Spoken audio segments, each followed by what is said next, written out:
వరంగల్ జిల్లా రేగొండ మండలం పరకాలలోని కస్తూరిబా బాలికల పాఠశాలలో హరితహారం కార్యక్రమంలో పాల్గొన్నారు. కార్యక్రమంలో భాగంగా విద్యార్థులతో కలిసి మొక్కలు నాటారు. ఈ సందర్భంగా ఆయన మాట్లాడుతూ ప్రపంచ చరిత్రలో ఏ దేశంలో లేని విధంగా తెలంగాణ రాష్ట్రంలో వైవిధ్యభరిత కార్యక్రమం జరుగుతుంది. భారతదేశంలో రాష్ట్రాలే గాక ప్రపంచంలోని కొన్ని దేశాలు హరితహారాన్ని ఆదర్శంగా తీసుకున్నాయని పేర్కొన్నారు. వరంగల్ జిల్లా రేగొండతో పాటు మొగల్పల్లి, సాయంపేట మండలం కేంద్రాలలో పాల్గొన్నారు. అద్భుతమైన కార్యక్రమం.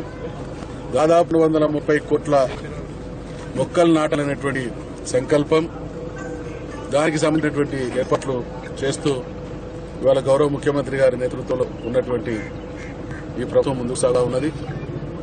ప్రపంచ చరిత్రలో బహుశా ఏ దేశంలో ఏ చరిత్రలో కూడా 230 కోట్ల చెట్లు నాటినటువంటి సంఘం ఉండి ఉండదు. మరి అటు వైవిధ్యమైనటువంటి కార్యక్రమాన్ని ఈరోజు తెలంగాణలో కొనసాగుతుంది అనంటే ఈ కార్యక్రమంలో పాల్గొన్నటువంటి ప్రతి వ్యక్తి కూడా భవిష్యత్ తరాలు గర్వించేటువంటి శక్తులం. నిన్నగాక తెలంగాణ జరుగుతున్నటువంటి అనేక కార్యక్రమాల్ని ఈ దేశంలోని అనేక ప్రభుత్వాలు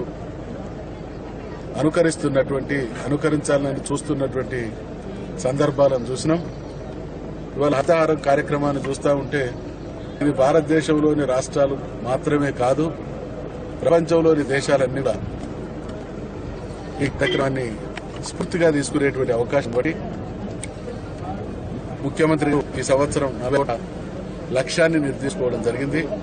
దానికి సంబంధించినటువంటి ఏర్పాట్లు కూడా ప్రభుత్వ పరం చేయడం జరిగింది. కాబట్టి మనమందరం తెలంగాణ వల్ల మనం వ్యక్తులం కాదు, శక్తులం. కాబట్టి గతంలో అసాధ్యమైనటువంటి తెలంగాణ సాధ్యం చేసినాం. ఇవాళ అసాధ్యమైనటువంటి తెలంగాణను సాధ్యం చేసినటువంటి హరితహారం జుట్టు 10 మొక్కలు నాటడం, దాన్ని సంరక్షించడం అనేది ఆ ఉద్యమంతో చూస్తే చాలా చాలా చిన్న పని.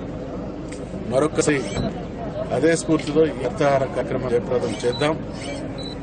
ఇదిరా తెలంగాణ, బరా తెలంగాణ ప్రపంచానికి విధంగా ప్రపంచానికే ఒక